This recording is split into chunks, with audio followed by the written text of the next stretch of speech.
kita melihat porsi pendapatan dan belanja, maka harus ada upaya di tingkat belanja pada postur belanja, dan ada upaya pada postur pendapatan supaya 30% belanja pegawai ini tidak melampaui dari APBD yang ada. Nah, di belanja, di postur belanja, ya opsinya nomor satu adalah mengurangi pegawai atau menahan pegawai. Artinya tidak ada rekrutmen baru, apalagi tenaga honorer. Honorer sudah di moratorium. Ini mohon betul untuk seluruh kepala daerah.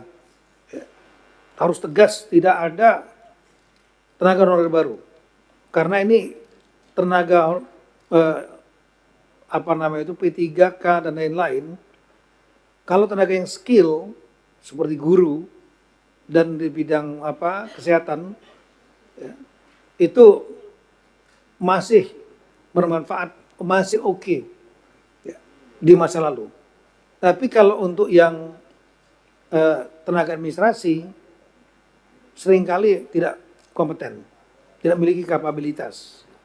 Ya mungkin bawaan dari pejabat-pejabat sebelumnya, kepala daerah, tim sukses dimasukkan di sana, datang jam 8, pulang jam 10, jadi beban.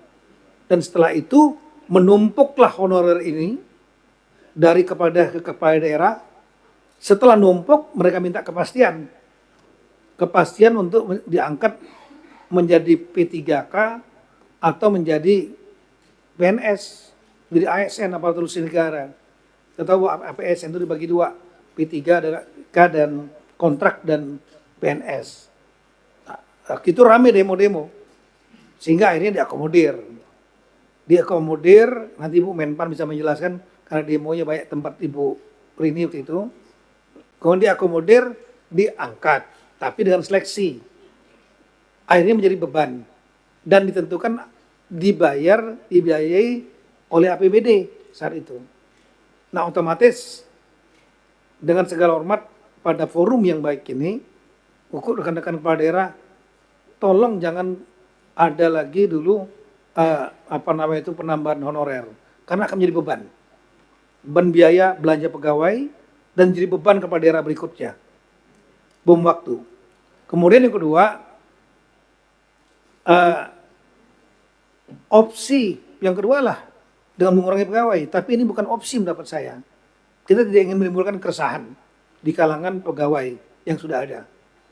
Jadi dengan segala hormat, yang sudah ada ya jangan sampai diberhentikan, dikurangi.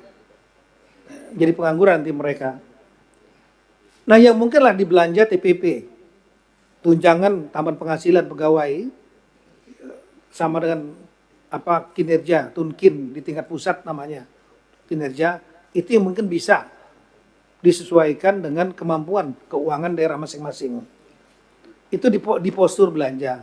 Di postur pendapatan ada 3 pendapat kami. Yang pertama adalah daerah harus berusaha untuk mendapatkan PAD, menambah PAD, tapi tidak memberatkan rakyat. Dan ini beberapa praktek banyak yang sudah bisa dilakukan oleh beberapa kepala daerah. Saya memberikan apresiasi yang tinggi kepada kepala daerah yang kreatif, tapi tidak memberatkan rakyat. Misalnya kalau boleh ditampilkan Pekanbaru, saya selalu memuji dan saya mengirimkan tim ke sana. Wali Kota Pekanbaru 2024 PAD mereka 800 miliar bisa menjadi 1,2 triliun. Sampai saya datangkan tim, apa resepnya? Resepnya ternyata mempermudah perizinan. Masyarakat juga banyak sebetulnya yang mau membayar pajak retribusi, tapi kemudian kadang-kadang dipersulit. Nah, akhirnya mereka nggak bayar karena dipersulit. Tapi begitu dipermudah mereka bayar. Ini dibuktikan oleh Wali Kota Pekanbaru. Yang lain saya mengapresiasi sebenarnya Banyuwangi. Kemudian di daerah Bali yang bisa mengkonek dengan para pembayar pajak yang selama ini retribusi sebetulnya sudah ada, tapi tidak penuh masuk ke Kadispenda dengan membuat sistem misalnya dari pajak restoran 10% retribusi setiap bill yang ada dikolek oleh pengusaha usaha dan kemudian baru diserahkan kepada Dispenda.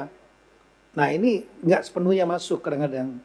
Oleh karena itu dibuat sistem yang langsung dari restoran, hotel langsung masuk ke Dispenda dan itu naik. Nah ini kreatif tapi tidak memberatkan rakyat karena memang sudah ada. Nah yang hal-hal seperti ini kita harapkan rekan-rekan kepala daerah lebih kreatif.